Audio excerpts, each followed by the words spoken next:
ഒരിക്കൽ സംഗീതം ഉപേക്ഷിക്കുകയാണെന്ന് വെളിപ്പെടുത്തി ഫേസ്ബുക്കിൽ കുറിപ്പിട്ട് കേരളത്തെ ഞെട്ടിച്ചിരുന്നു ബാലഭാസ്കർ.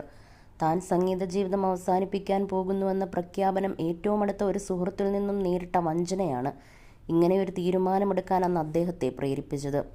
ബാലഭാസ്കറിൻ്റെ ആത്മാർത്ഥതയും സത്യസന്ധതയും വ്യക്തമാക്കുന്നതായിരുന്നു ആ സംഭവം.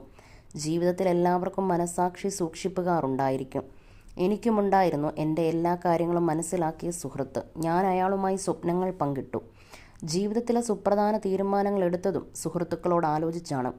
ഒരു ഘട്ടത്തിൽ അടുത്ത സുഹൃത്തിൽ നിന്നും വഞ്ചനയോടെയുള്ള പെരുമാറ്റമുണ്ടായി. എനിക്ക് സ്റ്റേജിൽ നിൽക്കാൻ കഴിയുന്നില്ല. സത്യസന്ധമായ സംഗീതം എന്നിൽ നിന്നും പുറത്തു വന്നില്ല. അത് എന്നോടും എന്നെ സ്നേഹിക്കുന്നവരോടും ചെയ്യുന്ന ചതിയാണ്.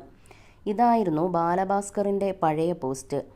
അന്നത്തെ ഫേസ്ബുക്ക് പോസ്റ്റ് വൈറലായതോടെ സമൂഹത്തിൻ്റെ എല്ലാ മേഖലകളിൽ നിന്നും ഈ തീരുമാനത്തിൽ നിന്നും പിന്മാറണമെന്ന് അദ്ദേഹത്തോട് അപേക്ഷിച്ചിരുന്നു. കേരളം